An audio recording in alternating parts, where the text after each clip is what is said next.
Today we're going to show you everything you need to know to lift your Polaris Xpedition with the AGM Manual Jack Sport. I'm Brian with AGM and this is How You Lift It, where we test real vehicles in real situations and show you the best way to get the job done, because how you lift it matters.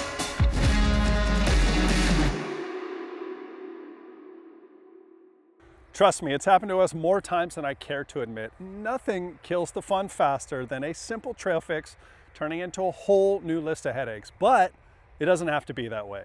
We make jacks that can actually help you with real trail repairs.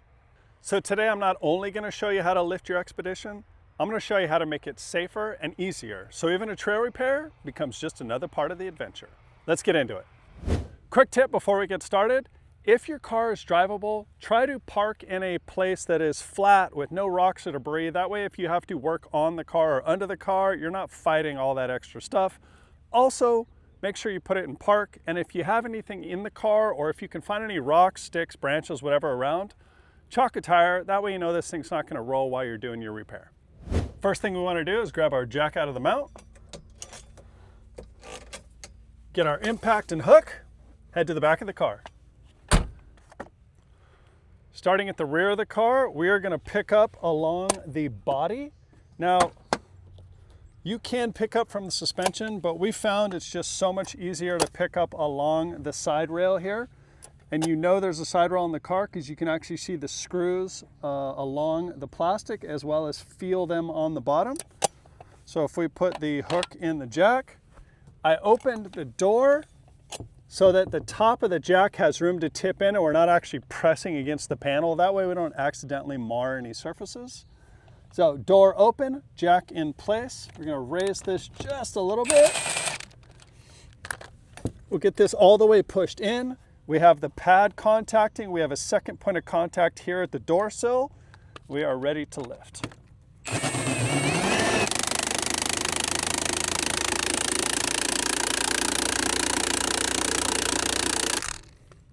And there it is, with the tire off the ground, you're ready to perform your repair.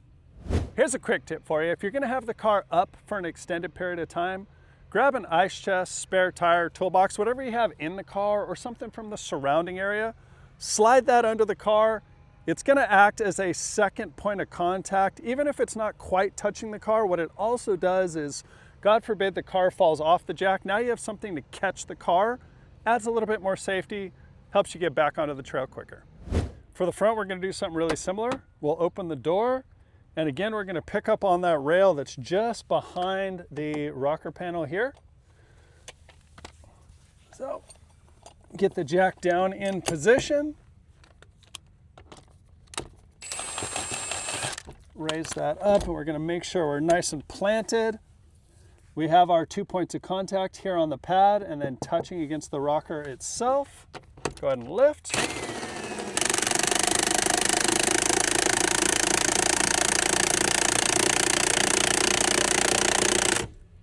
And there we are with the tire off the ground. Now we're ready to get to work. Just a quick note, all the lifts we showed today were picking up from the side of the Xpedition. The reason for that is this car has very little down travel.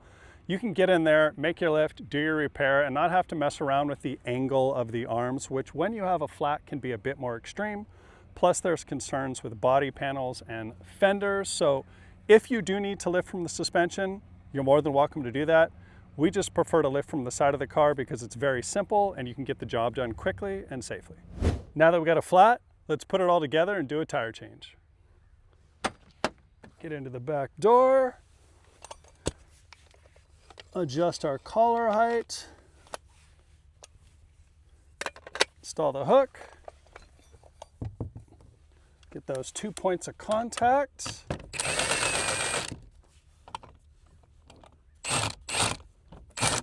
Okay, and lift.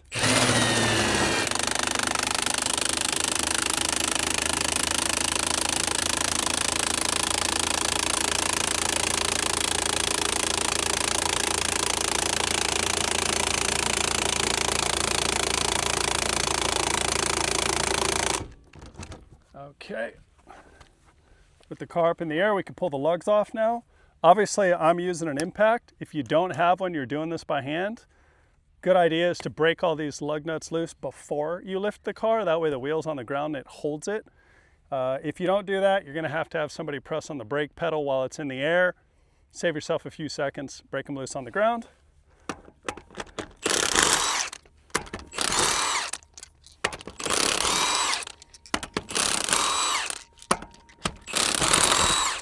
Now you notice as I pulled those off, I caught all of them. The reason we're doing that, we're trying to keep these out of the dirt.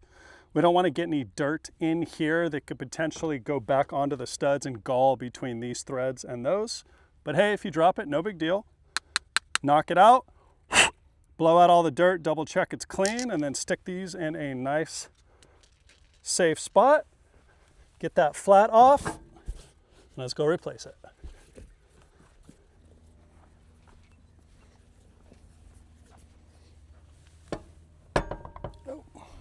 Missed just a little.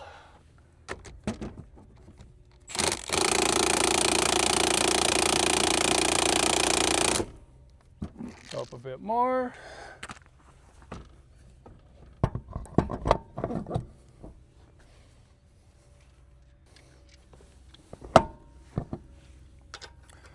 Now we're going to start all these by hand instead of using the gun to start them. Reason for that is we don't want to accidentally cross thread any of these. With all of them now started, we're going to use the impact in a cross pattern. We don't want to go in a circle around here. And the reason we don't want to go in a circle is if we did that, there's a chance that we could pull the wheel in crooked to the brake rotor.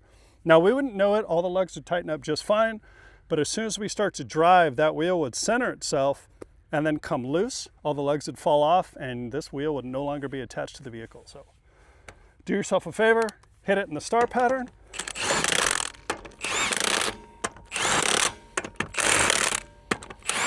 Okay, now we know it's seated flush to the rotor. I am going to go around one more time just to make sure everything is tight before we take off. All right, with that we can lower our jack.